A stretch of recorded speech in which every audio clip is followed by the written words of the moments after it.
Yan, kailangan nyo bang mag-tar papel o tile printing? No, magagawa kayo ng reports, no? O kaya may occasion, walang ano, no? Hindi ka agad makakapagpa-print ng tarp, no? Ito yung gawin ninyo, wala kayong ibang i-install.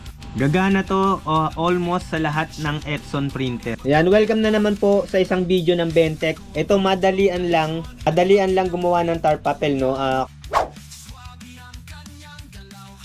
Kahit hindi mo na i-layout ng eksaktong size, layout ka sa long or sa short or sa A4. Driver ng ating printer tulad ng Epson, meron siyang features na makakapag-print ka ng naka-tile, no? 2x2, 3x3 at 4x4. So ganito lang 'yan mga ano, no, mga ka-printing, tsaka yung mga estudyante diyan or yung teacher na medyo bago pa sa pagpiprint. Ang alam lang nila mag-print ng short, ng long, ng A4, etc. Ito lang. So, nasa Photoshop ako. Pwede rin to sa Microsoft Word. Ito, sample ko sa Photoshop. Print tayo. Tapos, piliin natin yung L3210 driver.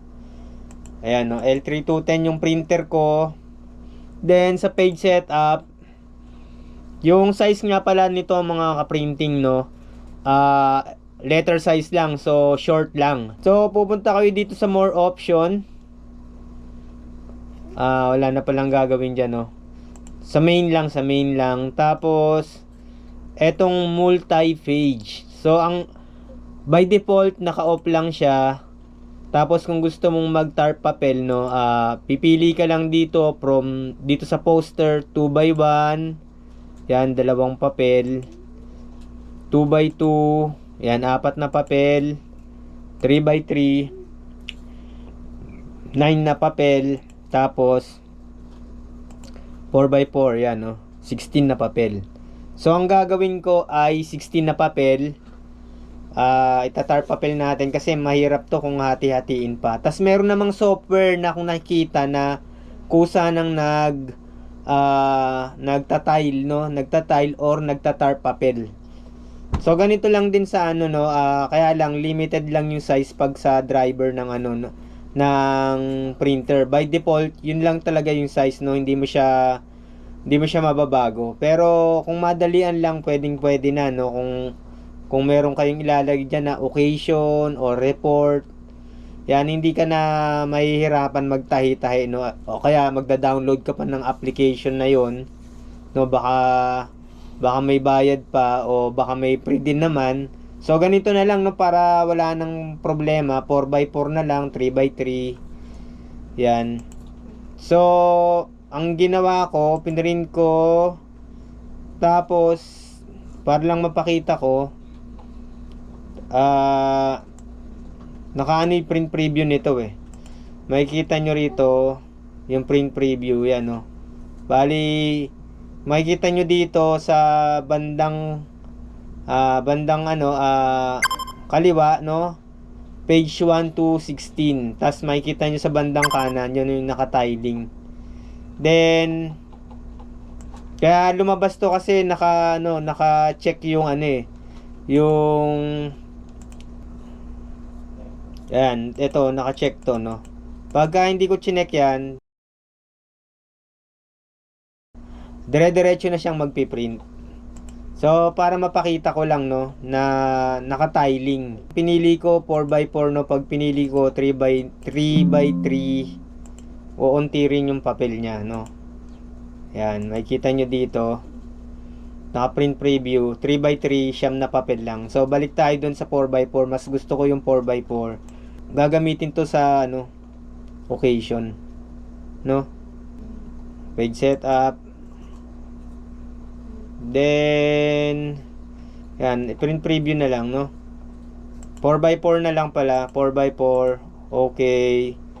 Then, piprint na natin. Lalagay tayo na 16 na papel. 16 na papel. Yan. Lalagay na natin dito sa... Wala naman kayong gagawin na dito. Yung normal printing lang, no? Lalagyan nyo lang ng papel. Tapos print yun na. Wala nang babaguhin. So, pindutin ko na tong print. Yan. Yan, may tar papel na kayo, no? Pindutin na yung print. Yan, magpiprint na yan. Yan. Yan, di na natin tatapusin yung itong pagpiprint kasi medyo matagal-tagal din yan, 16 pages. Tsaka naka-high, mas matagal. So kung tatanungin nyo kung gaano katagal na tong printer ko, in-upload ko to mga ilang taon na rin, no? Pero napalitan ko na siya ng printer head. Kaya lang talagang sulit na sulit. So yan kung ilang rim na bond paper ang na-print ko dyan, no? Hindi ko na mabilang bago ko napalitan ng printer head. Yung first upload ko dyan sa video, sa printer na to, no? Nung binili ko to, tingnan natin kung ilang taon na, no? Nag-error pa, no?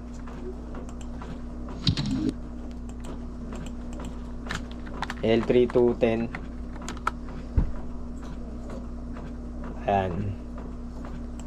Tingnan natin kung ilang taon na to. 2 years na. 2 years na to mahigit. Yan, napalitan ko na ng printer head. Kung bibilangin ko yung printing count nito, napakadami na. So yan lang po mga ka-printing, no. Hindi na natin naantayin matapos kasi masyadong matagal, no. 16, no, naka-tiling na siya, no. Bubuuin na lang yan. So yan po, maraming salamat. Huwag nating kakalimutan mag-subscribe dito sa Bentech. Maraming salamat.